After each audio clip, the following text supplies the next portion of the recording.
हर MP MLA commission ले जी। हम पर साल वाला काली की 5 करोड़ मिला हो ना भाई, अगर 10 पैसा मिले है तो 40 पैसा नहीं 40 लाख हो जी। तो क्या आप मान की कीमत वसूल रहे हैं जीतन राम मांझी? इस वक्त जीतन राम मांझी जो है सुर्खियों में बने हुए हैं, कभी कमीशन की बात को लेकर और कभी कार्यकर्ताओं से कह रहे हैं कि संघर्ष के लिए तैयार रहना। नमस्कार, मेरा नाम फैजान खान है और आप मुझे देख रहे हैं न्यूज़ 11 के डिजिटल पेज पर। वैसे लोकसभा चुनाव हो या बिहार विधानसभा चुनाव, सीट बंटवारे में जीतन राम मांझी के हिस्से मन मुताबिक सीटें नहीं आई, पर मांझी करते भी तो क्या करते। हमको एनडीए की जरूरत थी और एनडीए को हम की, लिहाजा मांझी को लोकसभा चुनाव में एक और विधानसभा चुनाव में 6 सीटों से संतोष करना पड़ा। लेकिन बात यहीं खत्म नहीं हुई। इस भरोसे के साथ कि भविष्य में बीजेपी मांझी के बलिदान का मुआवजा दे।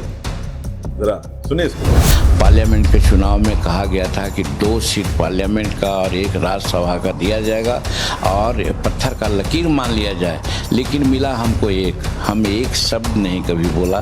इस बार हमने यही कहा था, हम प्रार्थना किया था अपने एनडीए के लोगों से कि आप इतना सीट हमको दे दीजिए जिसमें कि हम बिहार विधानसभा में 7 सीट या 8 सीट हम जीत जाएं और मान्यता प्राप्त हम कर लें।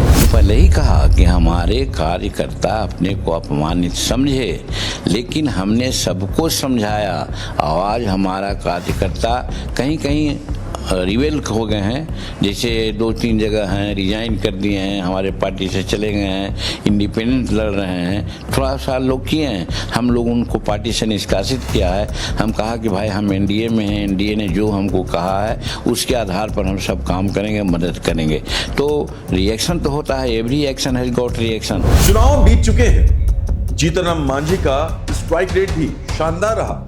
उनके सुपुत्र संतोष सुमन को मंत्री पद भी मिला, पर अचानक मांझी के नैया सत्ता के समंदर में ओते खाने लगी। या यूं कहें कि मांझी ने खुद अपने बयानों के पतवार से एनडीए की नैया को असहज करने की कोशिश शुरू कर दी। शायद ये जताने के लिए नाव कितनी भी सुरक्षित और सहज क्यों न हो, मांझी के महत्व को नजरअंदाज करना खतरे से खाली नहीं।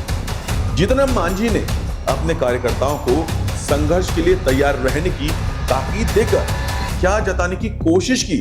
सरकार का साझेदार होने के बावजूद मांझी ने विधायकों और सांसदों को कमीशन लेने की सलाह देकर सनसनी फैलाने का प्रयास क्यों किया। हालांकि जीतन राम मांझी के बयानों से विवादों की उत्पत्ति नहीं हो तो सुनने वालों को भी सुकून नहीं आता, पर अभी मामले को हल्के में लेना शायद सत्तासीन गठबंधन की सेहत के लिए अच्छा नहीं है, क्योंकि मांझी अप्रत्यक्ष रूप से एनडीए के नेताओं को उस भरोसे की याद दिलाना चाहते हैं जो चुनावों से पहले उनके बलिदान के बदले मिला था। तो क्या जीतन राम मांझी नीतीश कैबिनेट के विस्तार में भी हम या अपने परिवार के किसी सदस्य के लिए गुंजाइश तलाश रहे हैं, या फिर बिहार के आगामी राज्यसभा चुनाव में अपने हिस्से की चाहत रखते हैं?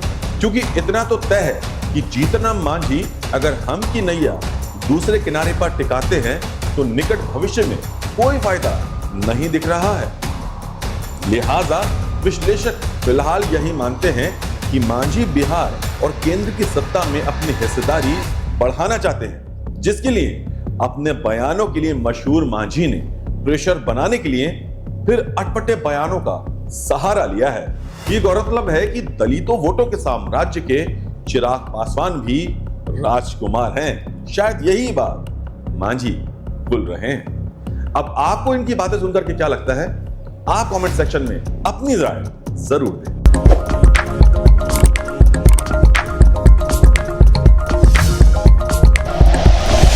Like and share videos, subscribe करें हमारा चैनल और प्रेस करें बेल आइकॉन। न्यूज़ 11 भारत, सच है तो दिखेगा।